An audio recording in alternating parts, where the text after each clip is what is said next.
Yo, what's going on, Internet? It's your boy Frank.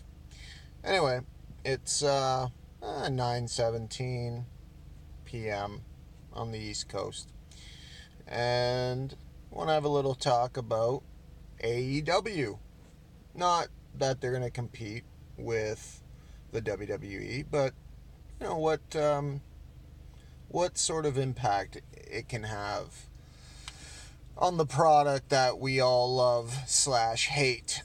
I think we are more on the side of hate at this point. I mean, shit, it's gotten really bad.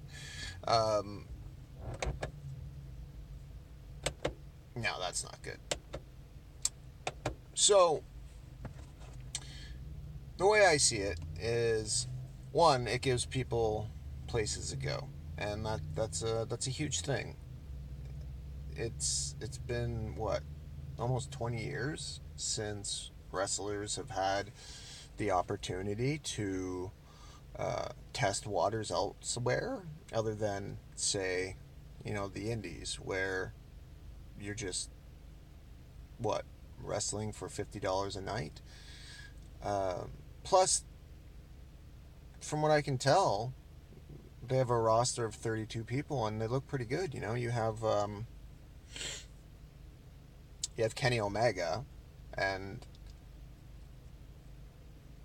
I know some people don't think he's the best, but my opinion, I don't think I've seen a better wrestler in the last I don't know, 20 years. The guy's amazing.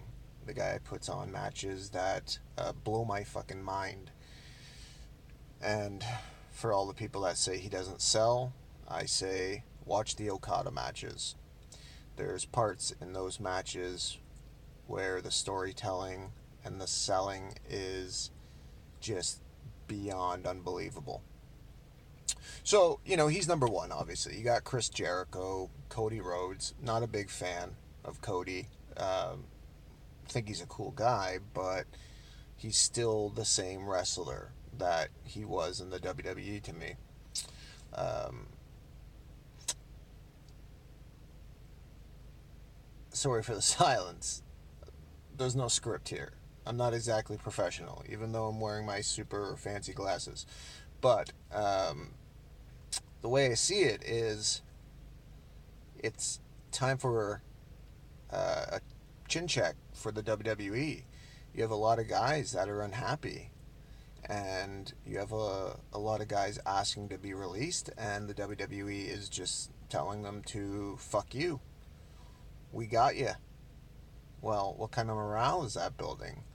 Not not much of one, obviously. When you have Sasha Banks, who, by all means started the women's evolution, wanting to leave, that says something, right? This woman was promised a lengthy title reign with Bayley, who, again, WWE just totally ruined. And you got Luke Harper, who's an amazing wrestler. If you look at his size and you look at his work, the guy can do it all. Dean Ambrose is gone. Sorry, John Moxley. Um, and I see a lot of these guys, well, not Sasha and Luke Harper because they're not getting their releases, but I see somebody like Moxley in AEW. I see him playing his old role, and unless you guys have actually seen his old role, the guy was awesome. Nothing like Dean Ambrose. Maybe a little bit. There's a little bit of Moxley in Dean Ambrose, but not enough, in my opinion. And thankfully, he's getting away from the Shield, because really, I think Roman and Seth really hold that guy down, and he can really stand on his own. He's kind of an all around wrestler, right? He can brawl, he can wrestle, he can do hardcore matches. Whatever you need him to do, he can do. He's a utility player. So I think I think it would be a mistake if he doesn't sign with AEW.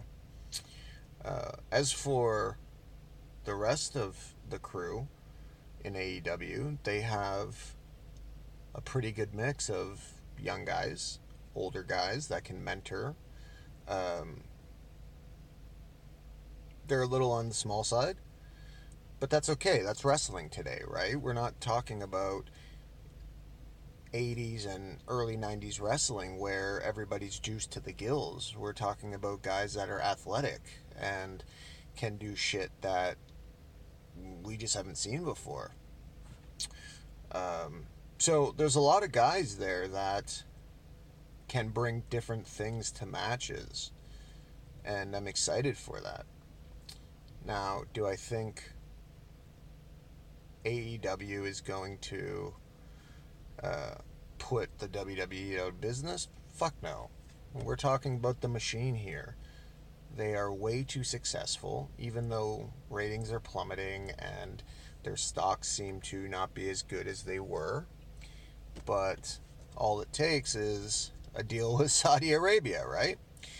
And but one thing that AEW can do is open the eyes of the WWE, especially Vince, because that dude's totally lost touch.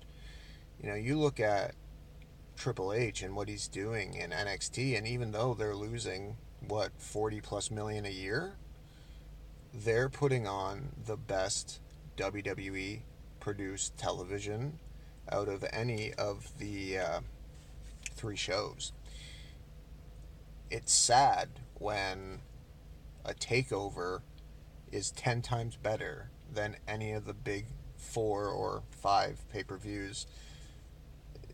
It's just sad. You know, you have a bunch of indie guys that people like to call vanilla midgets outperforming these so-called professional superstars. And I think that's where they lost it. These guys are superstars. They're not wrestlers. And that's sad to me because I know a lot of them can work. Not only can they work, but they can work great.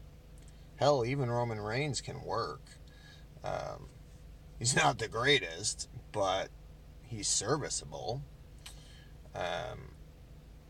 So, like I said, AEW, they have a decent sized roster. Hopefully, they don't make the same mistake TNA did by having like 60 different guys. Add a few here and there. Create a competitive environment where, as they said, wins and losses matter. And really give fans what we've been missing: good wrestling.